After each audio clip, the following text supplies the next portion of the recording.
Hello, and welcome to the Learn Chinese Insights podcast, brought to you by ChineseTrack.com, your progressive Mandarin course. Each week, we interview expats from around the world who have learned Chinese as a second language to find out how they learned it and how they use it in day-to-day life. So with me today, I'm happy to have Ron Henson. So Ron, before we begin, can you give us an introduction in Chinese, and then we'll go from there? 大家好，我是荣安，我来自纽西兰。我在台湾跟我弟弟一起出版《百慕尔艺术杂志》。我也是一位英文老师。All right, sounds good.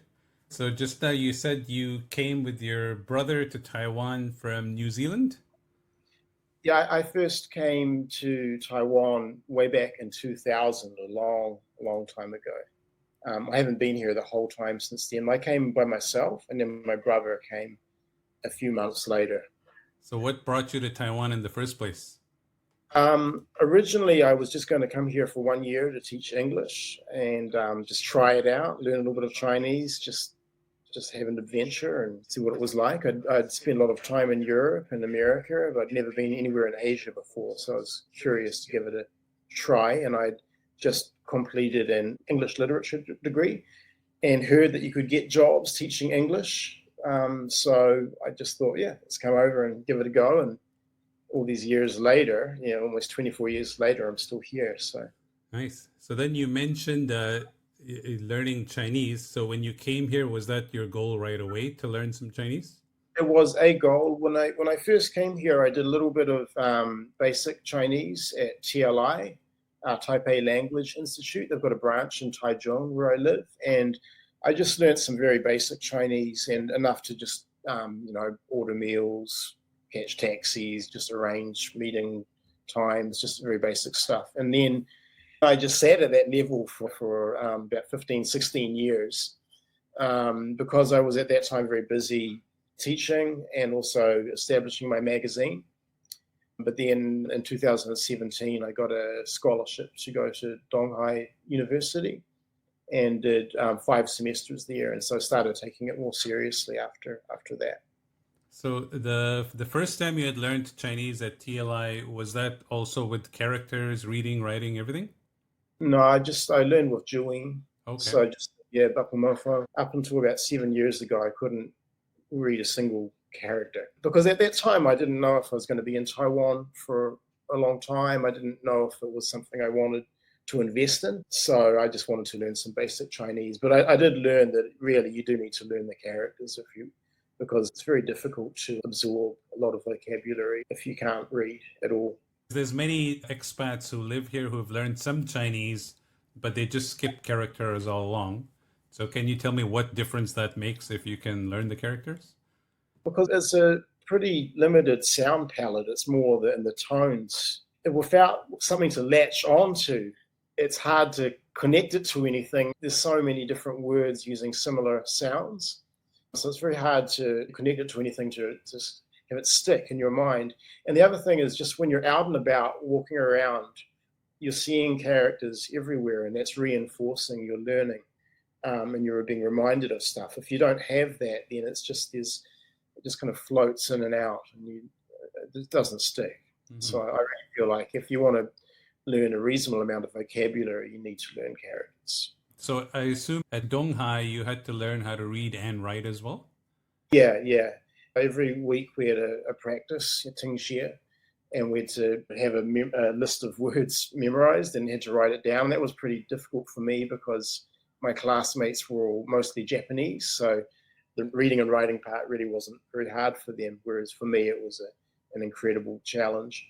So at that point, I had a list every week of 60, and then later on it grew to around 80 words a week. So that sort of forced me to do that. And now I write on the computer, but I don't really write by hand anymore. It's not really an ambition of mine to be able to write. My main ambition is to be able to do research. But when I learn new words, I look them up and write them down because I feel like if you write them down, you absorb them much more easily. Do you think it'd be possible to learn to read without learning how to write? I think you've got to, just to become familiar with the shape with the characters. You've got to write, you've got to go through that experience. And even now, I don't write paragraphs or sentences by hand in Chinese, but what I do is I usually like pick an article that I'm going to read, and I read through it, and all the words I don't know, I look up and write them down and make a new list of words.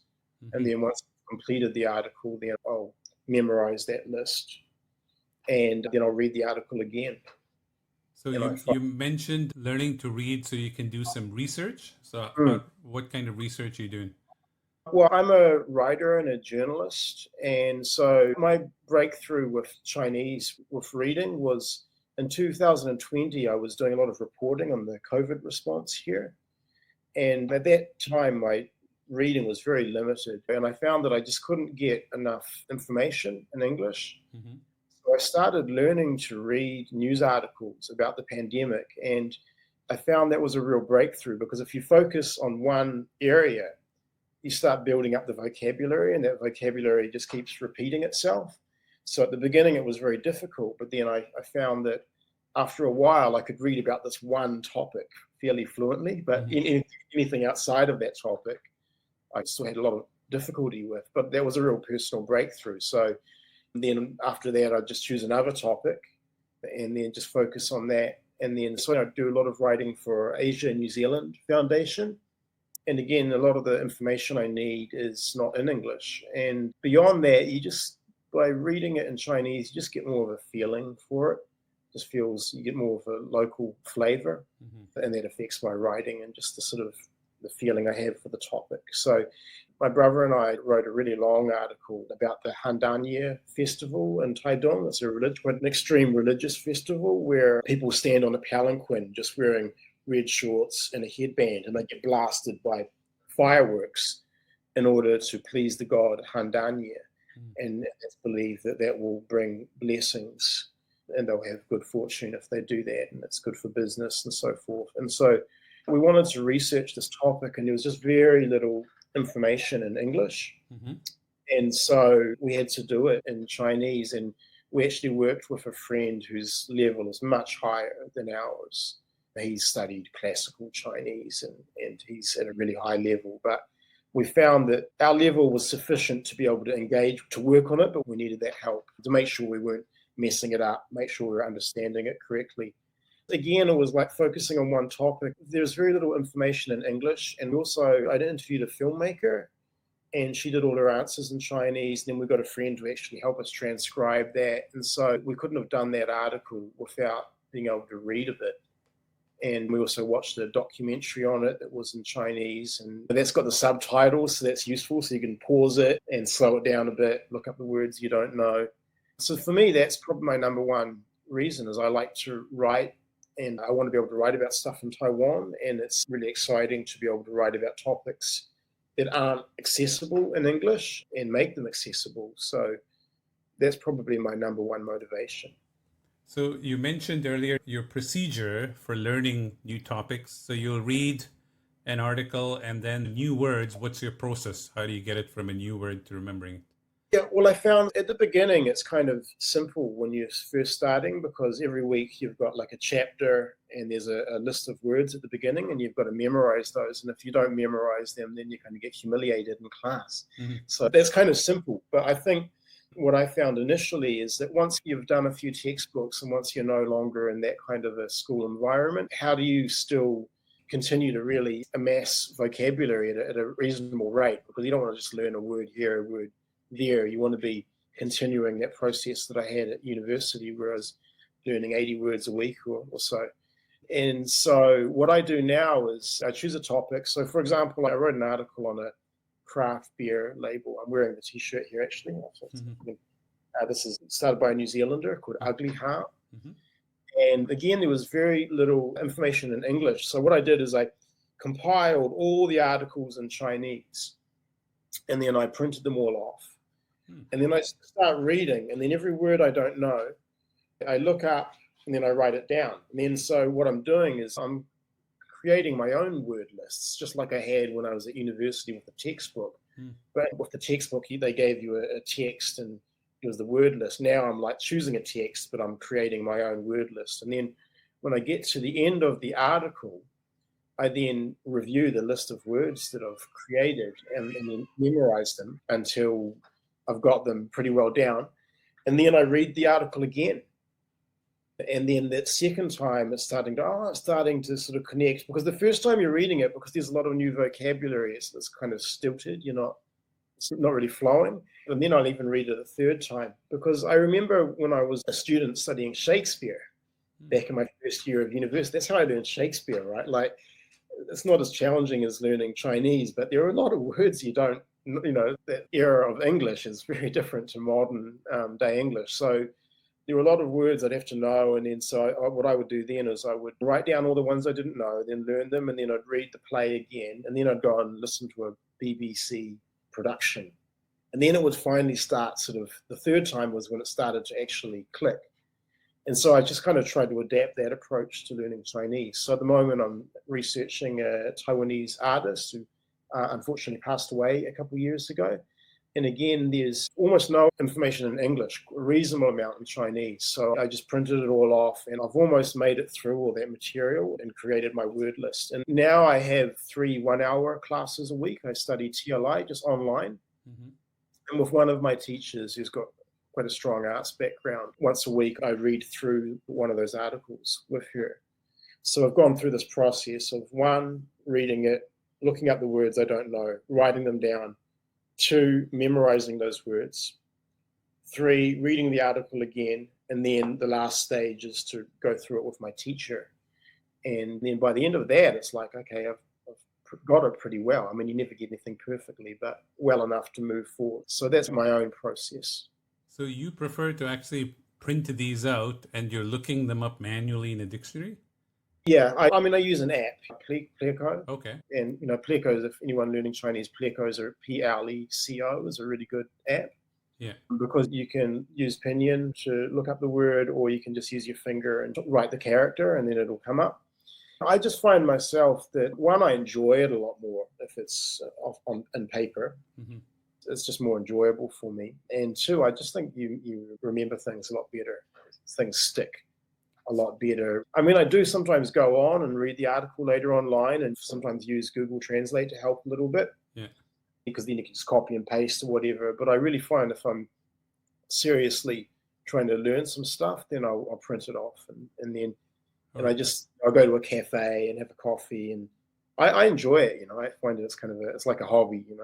I enjoy sort of chipping away at it, and I'll probably spend the rest of my life doing it. I'm by no means that far down the track with it, but I've gotten to at least to a certain point where I can do research and use that research to write articles. All right. So you print out the document, you look up words you don't know on Pleco, and then the word list, are you like writing it down in a notebook, or where do you maintain that? I mean, a more organized person than me would do that. I just have like blank pieces of paper and I just number them. Uh-huh. And I just carry them around with me, because once I'm finished with this process, I don't even need that list anymore, right? Okay. So a more organized person would get a notebook. Uh-huh. For me, I just use paper and number them 1, flip it over, write 2, and then usually end up with, maybe if I'm doing a reasonable amount, then I might end up with, at the end of the process, with 10 pages of handwritten words. Uh-huh. And a lot of the times, like, there's differences. Sometimes it's a word that's genuinely completely new. Sometimes it's like, I just don't remember the tone, or maybe I almost remembered it, but not quite. You know what I mean? Like, I'm sort of like, I think maybe it's that, but I wasn't 100% sure. I'll still write it down. Mm-hmm. I'm finding I'm starting to get to the point where when I read an article, I know, 95% or more of the characters, but, in Chinese, characters are combined to make new words. Mm-hmm. And sometimes the tone changes as well. So, more and more I know the characters, so it's getting faster, because I'm like, oh yeah, I know these characters. I haven't seen them in this combination before. Mm-hmm. But it gets a lot faster than at the beginning, where it's really tough work when you don't know any characters, and especially for me, I'm not really a very visual person. Mm-hmm. So my brother is a designer. It was easier for him, I think, starting that process. But I love the way he learns. So one aspect that many expats have trouble with is the whole concept of tones in Chinese. Yeah. So you mentioned in the beginning going through using Juin. Do you think Yeah, that's helpful as far as the tones go? I think pinyin's fine. I think for foreigners, tones, there are rare exceptions where some people are really take to tones like a fish to water, but Mm, most foreigners are going to have a pretty strong accent, mhm, no matter how far they take it. But a lot of my favorite people, whether they, artists or filmmakers from France or Germany or from China or whatever, when they speak, they have a pretty strong accent. But as long as I can understand what they're saying clearly, for me, that's enough. mhm, So I think it's going to be a lifelong struggle. Tones are really difficult. It does get better. At least it gets to the point where people don't have trouble understanding what you're saying. mhm.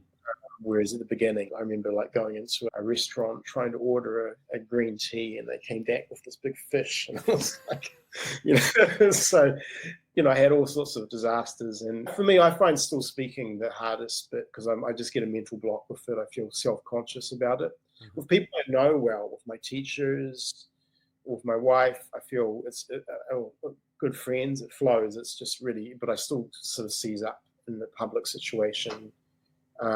So hopefully I'll eventually get over that. But it's just a mental block.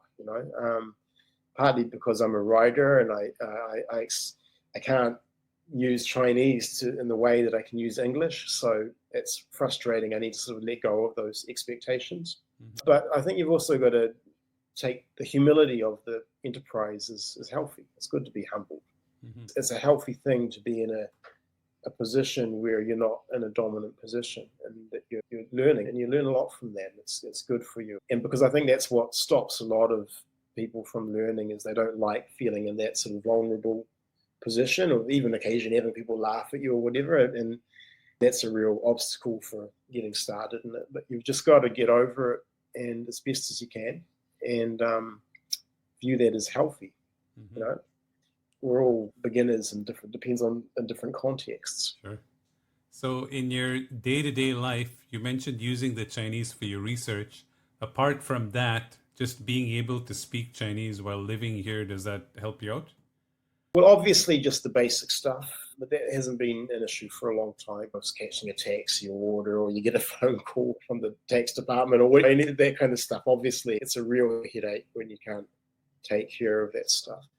But I think on a deeper level, for me, being able to communicate with my wife's family, and my wife and I have a mutual friend, and we go out usually maybe once or twice a month and hang out, and that's 100% in Chinese. So that distance I had between my wife's friends is lessened, as it gets less and less. So I think the relationships are probably the most important thing for me.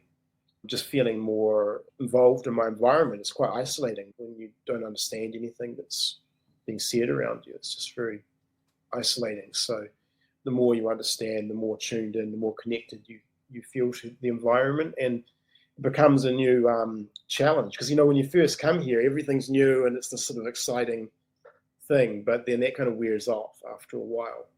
But then I found once I started seriously studying, it was this new adventure. It was kind of like coming here the first time again. It was that sort of sense of discovery that I'd lost, and that's an ongoing. I don't think I'll ever get to the end of that. Mhm.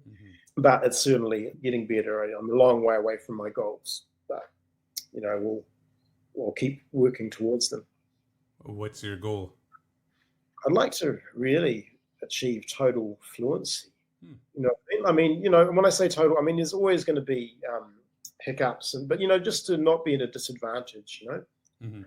Where it's like watching the TV news, or because that's a really hard thing because of the speed is so fast.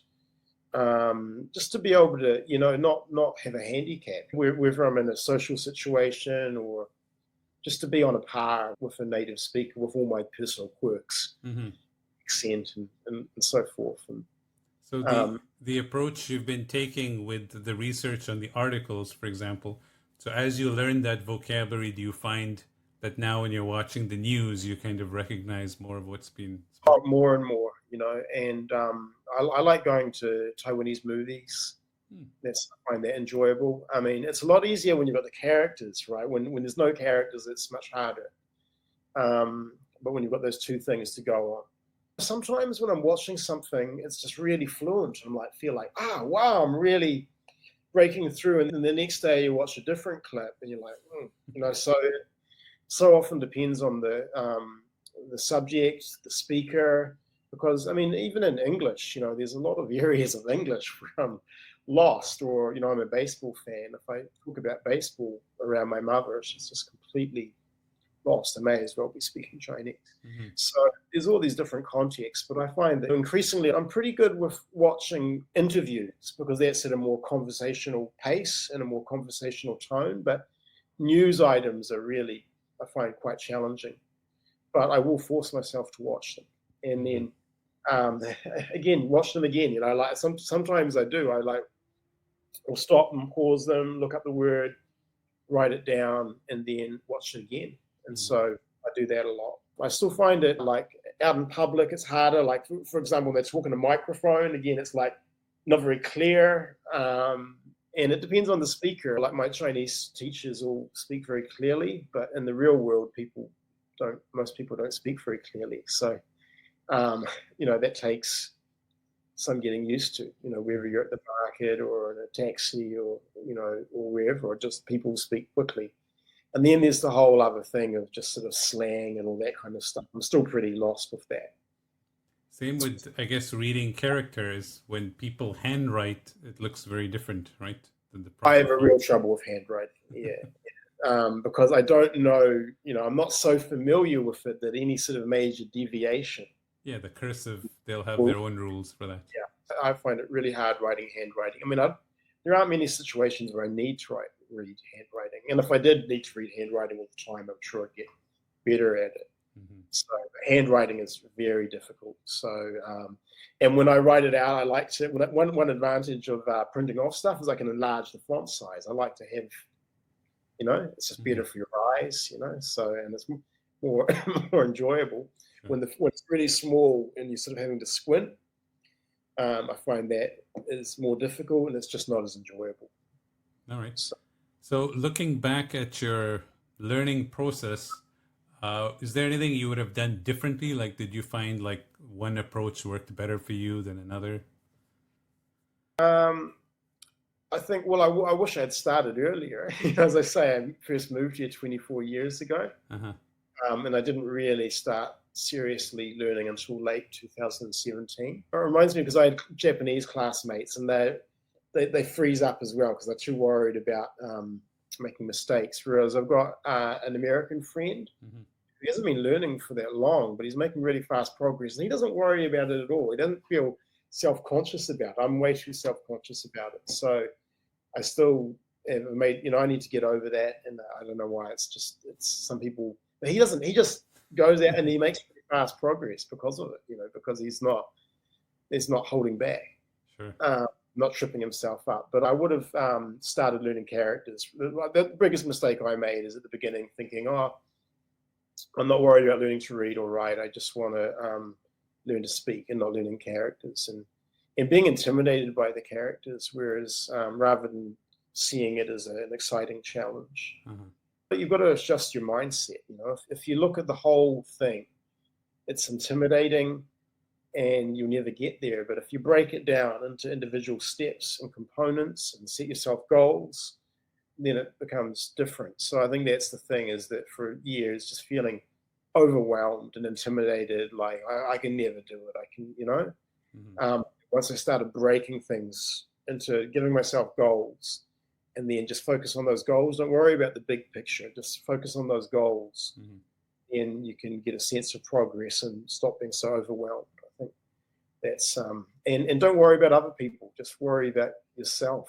Don't compare yourself to other people. Don't think, that person's so good, or don't think I'm better than this person. It's a personal challenge. It's not a competition. It's about just expanding your experience of being here and expanding your understanding of language in general, because I think it is good for your own native language. Just you'll understand language on a much deeper level if you pursue a struggle with the second or third or fourth language. I'm only on my second, but hopefully I'll get into a third at some point. Wow. Well, thank you so much, Ron, for sharing all your insights with us today. Thank you. Great to be here with you. Yeah.